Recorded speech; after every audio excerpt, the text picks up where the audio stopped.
शांति मुक्त धाम में विहार करने के लिए ये अमूल्य दांव था, लेकिन ये अमूल्य दांव हमने झूठे के बंदा बनने में खो दिया। और फिर हम हारे ज्वारी की बांध से दोनों हाथों को झाड़ते हैं, कपड़ों को झाड़ते हैं और मायूस होकर के मुझे जाना पड़ता, पश्चाताप के टपटप आंसू गिराते हुए जाना पड़ता, रोते हैं। ऐसे बिरला लोग होंगे। कबीर साहब जिसे कहते हैं अपनी भाषा में, कबीर जब हम पैदा हुए जगत हंसा हम रोए, ऐसी करनी कर चलो हम हंसे जग रोए। बच्चा जब जन्म लेता है तब सारा समाज खुशी मनाता, बधाई बजाता, ढोल बजाता, लेकिन बच्चा रोता। मनुष्य का ही बच्चा एक ऐसा बच्चा है जो रोते रोते जन्म लेता, शिकायत करते करते जीवन व्यतीत करता और पश्चाताप के टपटप आंसू गिराते हुए चला जाता। मनुष्य के अलावा कोई भी पशु, कोई भी पक्षी रोते रोते जन्म नहीं लेता, शिकायत करते करते जीवन नहीं व्यतीत करता और पश्चाताप के टपटप आंसू गिराते कोई नहीं जाता। उसमें कारण क्या है? देखो, गाय भी अपने बछड़े से बहुत प्रेम करती, लेकिन जब उसका दूध छूट जाता है, इसके बाद कोई भी गाय अपने बछड़े से कोई प्रेम नहीं करती और कोई भी बछड़े को कोई मतलब नहीं, स्वतंत्र हो गए। इसी तरीके से अगर हम सही तरीके से अपना कर्तव्य निर्वहन करते हैं तो निश्चित है हमारा जीवन मधुरतम बन सकता है, हमारे जीवन का सदुपयोग हो सकता है। लेकिन मनुष्य जितना मोही दुनिया में कोई भी प्राणी नहीं होता। जितना मनुष्य जात मोही होती, और ये कब पता चलता? देखो, तुलसीदास को कब पता चला? जब उनकी पत्नी की तरफ से उन्हें प्रतिकूलता मिली। तुलसीदास को रात में ही पत्नी के पास पहुंचे और जब वो छत पर पहुंचे, आहट हुई।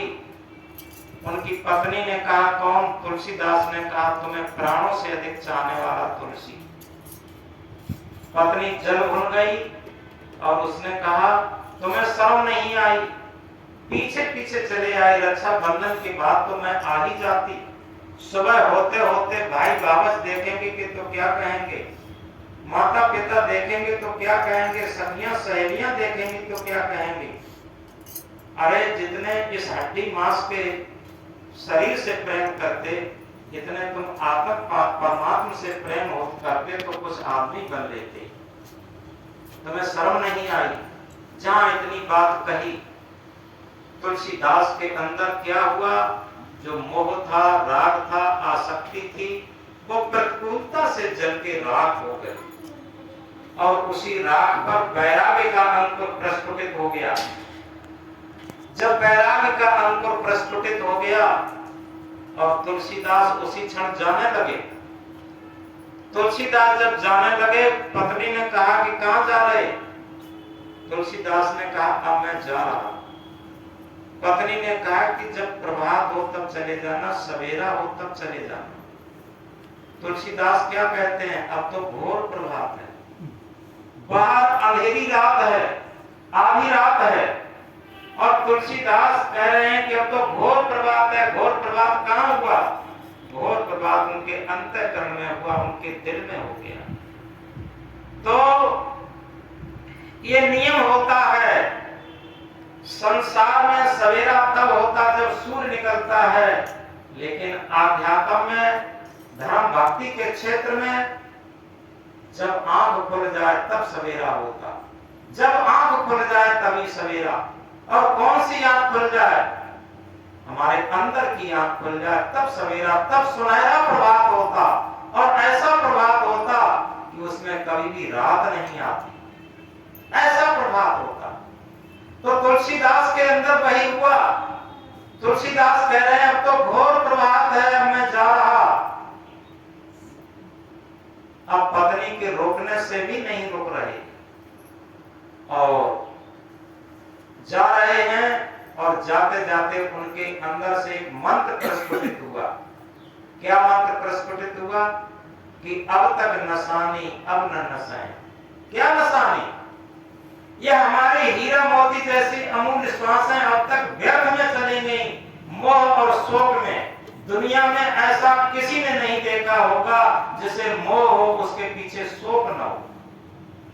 तुलसीदास ने ही आगे लिखा है कि मोह सकल व्याधि कर मूला, जैसे उपजे बहुविध सूला। जितना अधिक गाढ़ा मोह होगा उतना ही गाढ़ा शोक होगा, दुख होगा, कष्ट होगा। ये नियम की बात है। देखो राजा दशरथ का मोह इधर रानी कैकेयी से भी था, इधर राम से भी था। और अगर मोह ना होता तो वो कड़ा निर्णय दे सकते थे, लेकिन कड़ा निर्णय इसलिए नहीं दे पाए कि इधर कैकेयी से भी बहुत मोह था, कैकेयी को भी नहीं फटकार सकते थे, और मोह राम से भी था, राम को भी कुछ नहीं कह सकते थे। और वही बीच में पढ़ करके, और इसीलिए रामायण में सबसे अधिक मोही जो बात आई है वो राजा दशरथ के लिए आई।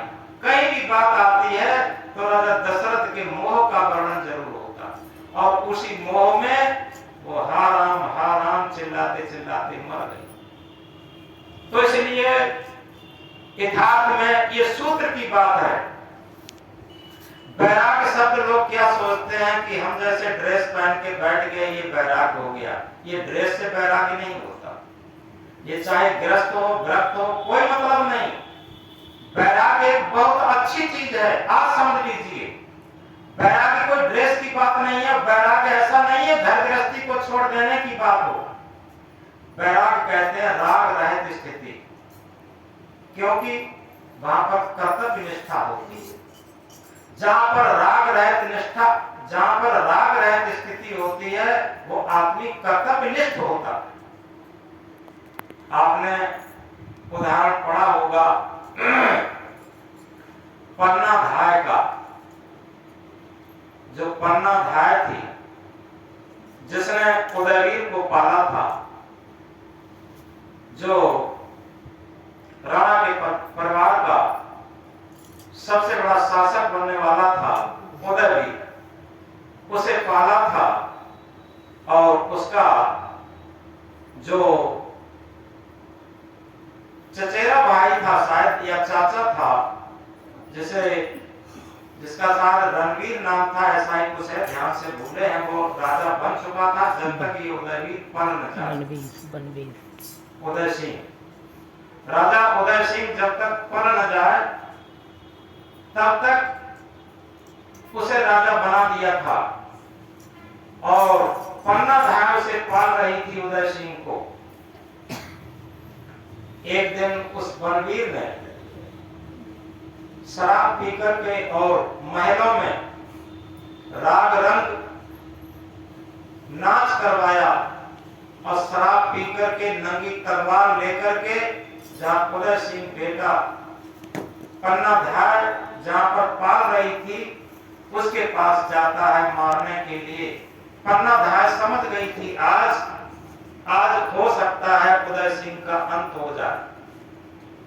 उसके बराबर का बेटा था, उदय सिंह के पलंग पर अपने बेटे को लिटा दिया, और अपने बेटे के पलंग पर उसे लिटा दिया।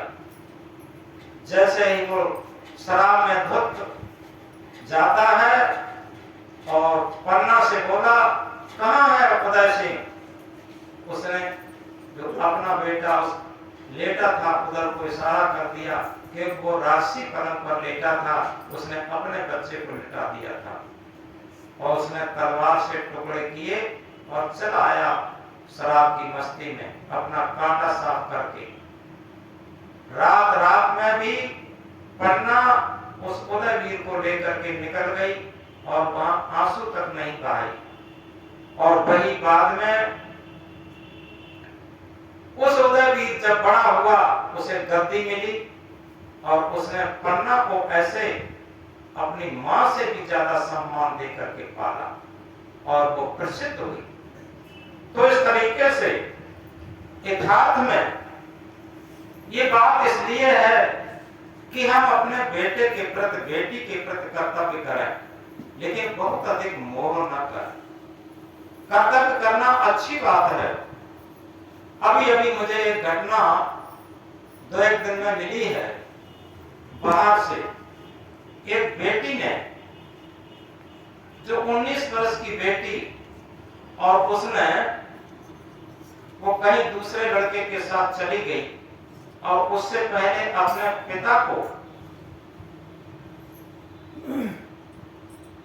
को अपने कंट्रोल में करने के लिए, वो किसी फैक्ट्री में नौकरी करता था, तो उसे कंट्रोल में करने के लिए उसने किसी टाइम सोते हुए और अपने कुछ नग्न दृश्य करके उसके साथ अपना वीडियो बना लिया, जिससे उसे इस तरीके से धमका करके, दबा करके और कुछ न कर सके, ऐसा किया उसने। अब बताइए किस लिए है? केवल ज्यादा मोह करने से संतानें बिगड़ जाती हैं।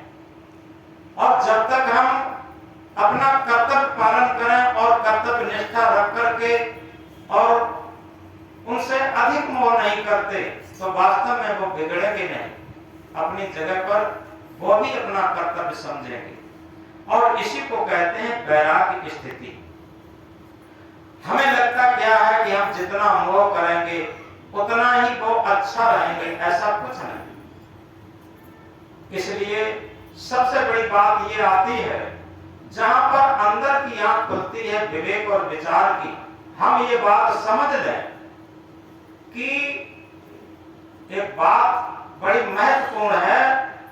हे जीव मोह किससे करता, तेरे स्वरूप में मोह नहीं है, मान लिया तो मोह हुआ, जो नहीं माने तो छोह नहीं। जिसको तुम निज हित कर कहते, वे बदला लेने आए हैं, अथवा तेरे हित कर बन कर वे बदला देने आए हैं।